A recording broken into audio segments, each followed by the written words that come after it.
What the fuck do I even do for an intro? Oh wait, hey all, welcome to another really shitty video. Wow, beautiful intro, am I right? I wanted to sit down for a little bit, yap about my backstory and my canon lore. A lot of you don't know, but I am in fact Fiction Kin. I am a character made by this flesh body, and I somehow took over it, and all my memories got carried over here. Don't ask, just go with it. Trigger warnings on screen, pause if you need to read them all.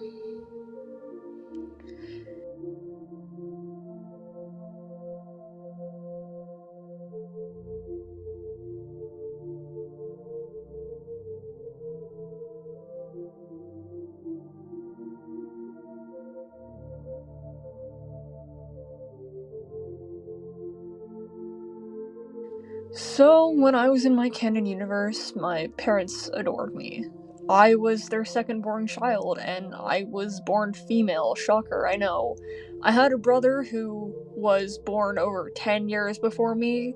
The first 2 years of my life were somewhat normal, but I didn't really pick up on much since, well, I had the brain of the size of a literal pea. My older brother tried his best to take care of me because both our parents fell into a depression. They were becoming unstable with each other and unhappy in their relationship, so when I turned 2, they began to abuse my brother, who was 14 at the time. They had also begun to neglect and verbally abuse me, because my brother didn't want me to become a part of it, even though I already was. When our parents fought, my brother would take me walking outside on several back roads or to a nearby lake. This would take our minds off things. I could easily tell that he was internally struggling, but he'd tough it out so I could at least have someone to look up to. There were several times where I would find cuts on his wrists after our parents would fight. I would ask him about them, and he would just say that he was fine. There was always a smile on his face despite absolutely everything, even though I knew that he was suffering a lot of the abuse already. When my parents realized that my brother had just stopped responding at all to their arguing and had just stepped away, they took it out on me instead. Keep in mind, I was barely 2 when all of this happened. 2 years of this had gone by, and a few months after I turned 4, my brother ended up committing suicide.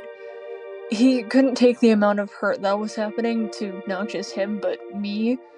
My parents blamed me for his suicide and constantly tormented me for it. Because of this, the abuse worsened.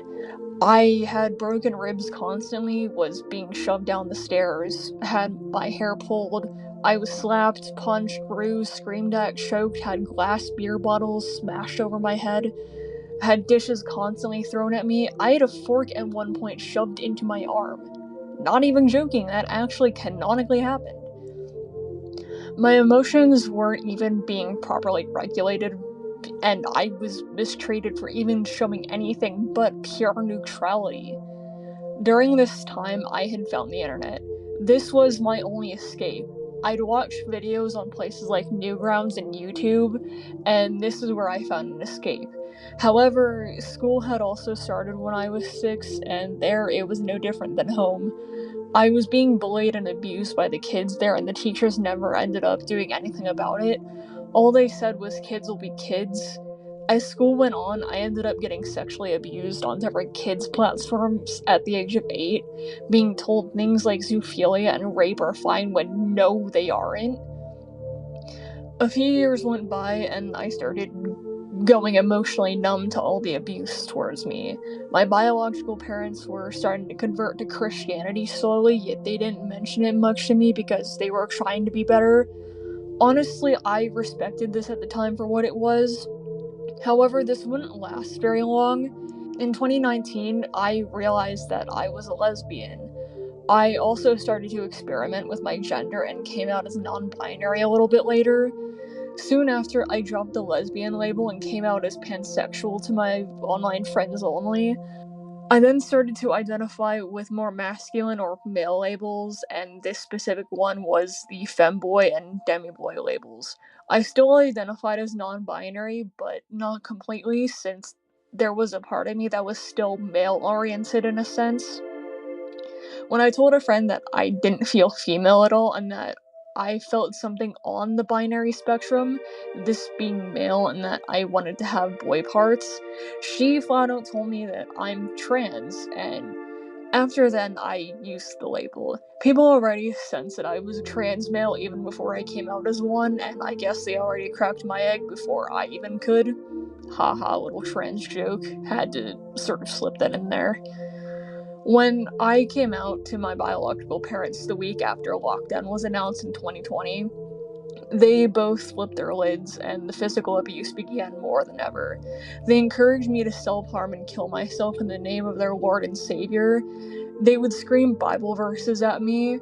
Well, it was my biological dad that tried this. My biological mom tried to accept me, but she eventually followed right behind my dad with the abuse. During this time, I was also actively being groomed again, which worsened things for me, and I grew more and more suicidal by the day. I was sent in and out of psych wards where I was driven to pure insanity. I was already looking for ways out other than just suicide to get the hell out of this disturbing planet. I had reason to, but the cherry on the cake was much worse than any of this. At the end of 2021, in December, my biological father in my lore had ended up raping me. This is what fully motivated me to leave completely. When I found the exact way to get to cyberspace, I went and immediately got teleported into Metropolis City. I was still a human, of course. How things work is when you first enter cyberspace, you enter as a human. There are some instances, like Venom's case, where you don't end up that way due to malfunctions that end up happening. In his case, the system ended up failing and all the liquids in his body ended up becoming poisonous, even his sweat. Just a single drop is enough to kill 80 to 200 of the strongest men in the universe. In cyberspace, people welcomed me with open arms. No one saw me as different or strange, they just saw me as equal. But because I was so used to being mistreated and abused, I acted with violence. I was left completely on the streets, cold, helpless, feeling worthless. That was until Jay took me in. There was an extra spot in Darius's office where I was allowed to stay, and there my music production skills increased thanks to them. Darius hired me to make sound effects and background music, specifically ambience.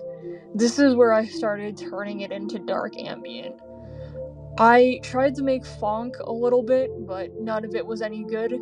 Dark ambient became half of what I was. I had started to slowly get used to Darius and Jay over time, and Jay was basically everything to me. He was the one that I clung to and hung out with the most. I became basically attached to his hip. Wherever I was, he was my person. Even before we began dating, I was like a little parasite to him. And story-wise, this is where everything started for me in Chapter 1. I was living in my own apartment at that point, still human. The universe was still testing me, seeing how much it liked me, until I ended up like my brother. I took my own life in the bathroom of my apartment. After the events of Chapter 1, I had a PTSD episode. Darius found me in the corner of his office, behind old boxes, just sobbing my eyes out. I explained everything that happened. Jay, he just held me close. His voice, the way he calmed me, his touch, his soft yet gentle hushes as I just cried in his arms. Within moments, I was calm from just his voice and touch alone.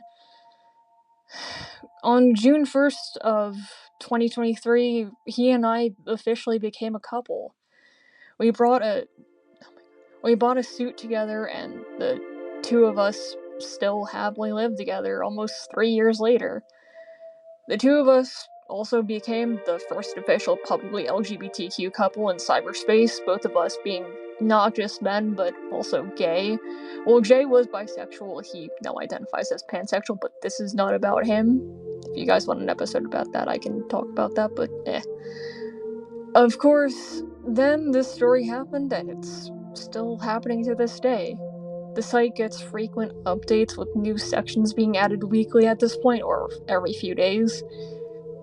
Usually when we feel like it, to be honest. It is still actively being worked on regardless. Anyway, I know that this video was probably very, very long. It took me literal hours to edit because I was procrastinating half the time. If you want to read the random facts about me, I left that page below. The official website is also down below. Anyway, yeah, that'll do it for this video. Catch you guys in the next episode, or video, or whatever. By the way, here is the full image that I drew in the speed paint.